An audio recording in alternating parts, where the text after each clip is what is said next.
Hey y'all, so today I want to go over with you on the topic of nonprofits and how they relate to the Never Again Foundation that we read about in the book. And so, what are the implications of the Never Again Foundation and how does it relate back to our real life? Like, are nonprofits really like this? How can we actually determine what makes a good nonprofit and what makes a bad nonprofit and more? And so, my definition of a nonprofit is a group organized for purposes other than generating profits and in which no part of the organization's income is distributed to its members, directors, or officers. And so, how did the Never Again Foundation step away from its public serving mission? So, before we actually go into how we can find a good nonprofit that, isn't like the Never Again Foundation, why was the Never Again Foundation from the book Nairobi a bad nonprofit in the first place? So there were 4 reasons that stuck out to me the largest. First of all, the board of directors were in it for personal gain, not for the public mission and to give back to the community. Usually when starting a nonprofit, it takes a very large selfless act. And in reality, all the funds you're raising, or a large percentage of the funds you're raising, doesn't go back to you, but to your cause. How can you make the largest impact in your community?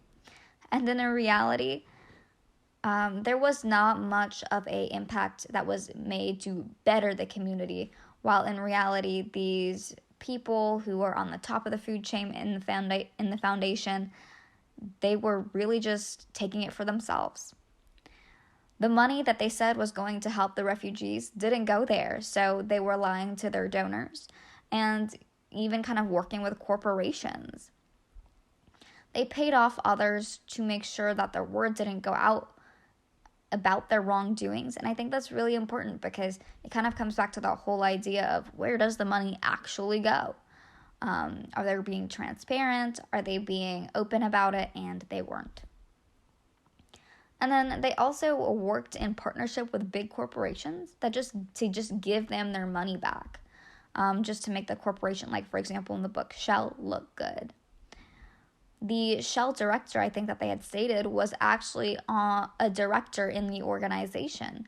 And so it kind of comes back to that first point regarding these board of directors truly in it for personal gain. So there are lots of examples of poor charitable giving, and for several different reasons in real life. So not just the Never Again Foundation. And so let me walk you through a few examples. Ishini was a Sri Lankan influencer. And so back in April 2020, there was a bombing in Sri Lanka. And so they were trying to have people help support the families who were affected and make sure that society could recuperate from this disaster. So this amazing influencer, she came out and was like, hey, I'm going to actually do this. I'm going to raise these funds to serve my community, and raised over $80,000 for the people affected by the Easter bombings. Supposedly, she said that she could not find money for the organization or for an organization to give to. And so instead of figuring out what to do with it, she used the money for plastic surgery for herself. And this goes to show that you have to be careful with GoFundMe campaigns and giving to people that are giving to nonprofits. If you can just cut out that middleman as a whole and just give straight to a nonprofit that's doing good in the community, then it'll be easier to make sure that your money is going to the right place. This refugee center is a second example. And so there are many situations like that of this, but oftentimes there will be fronts that are there to give back and support those who are being affected. So for example, refugees in the Middle East. But what actually will happen is it's a front for the terrorists themselves. And so you are, as a matter of fact, helping the other side, not the refugees you were hoping to. And so the biggest thing that comes to this is doing your research, doing your background, and trying to make sure that you're not giving to an organization like Al-Qaeda, which is an example from several years back, but still consistent with things happening today. The play pump is a slightly different reason why a nonprofit didn't work out. Not because the nonprofit was bad per se, but because they hadn't done some research in the cause before scaling. And so the play pump was a merry-go-round sort of thing that would actually pump water for rural African communities, and it was amazing. It worked for months, and they had actually expanded into about 50, I think, different facilities. But what had sadly happened was they hadn't tested it on a small scale first.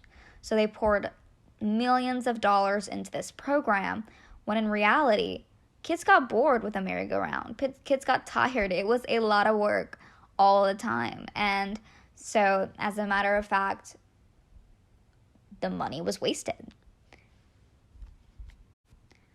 So one thing is that, of course, with the wariness people have of nonprofits, especially global and international nonprofits, there is something that comes in called the overhead myth.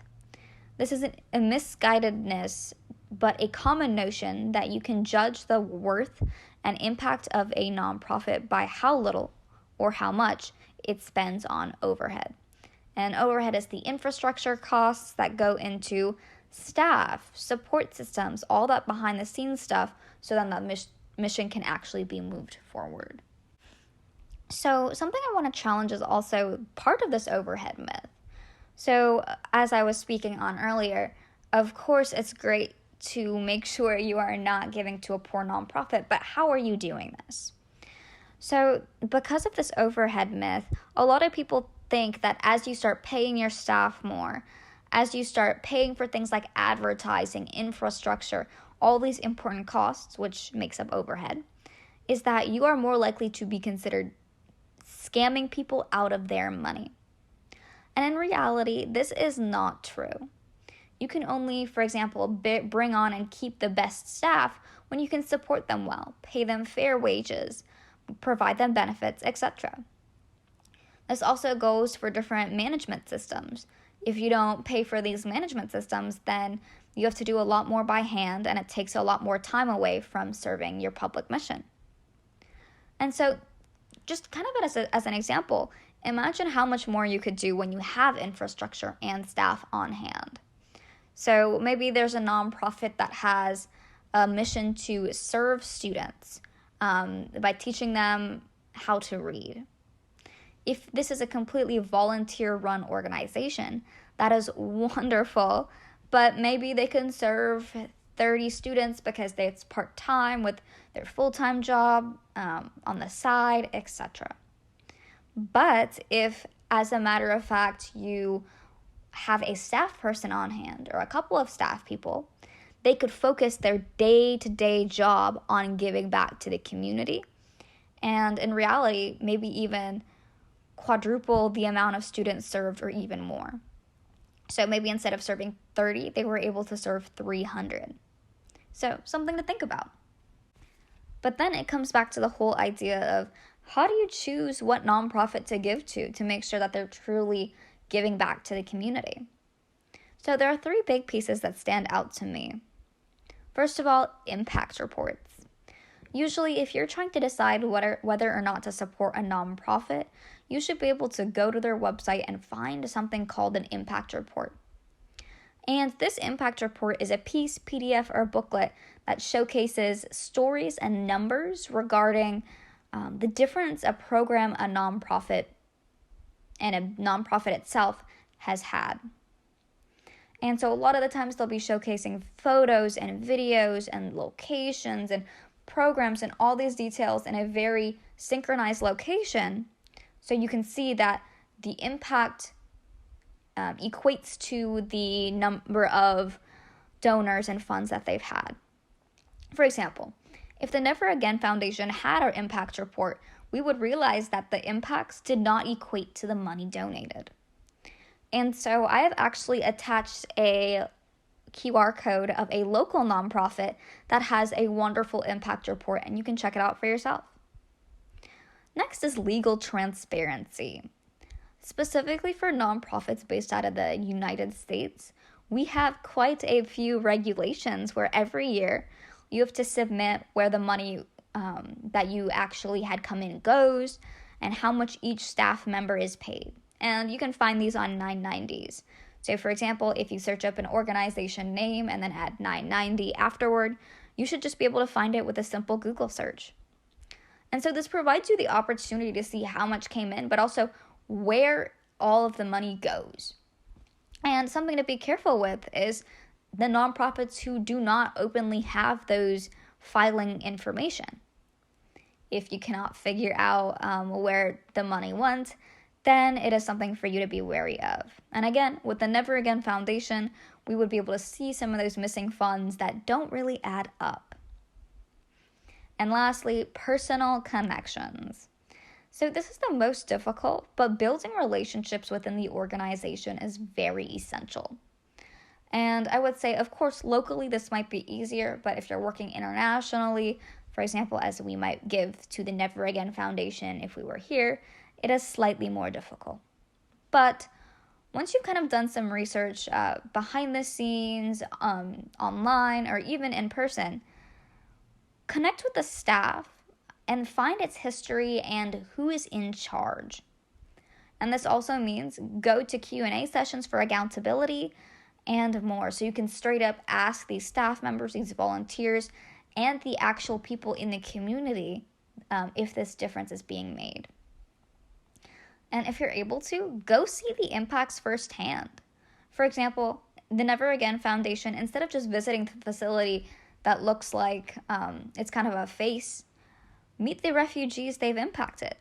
I know personally we have lots of family who actually goes to Sri Lanka to visit the refugees or the orphans that are being impacted by donations that they're providing.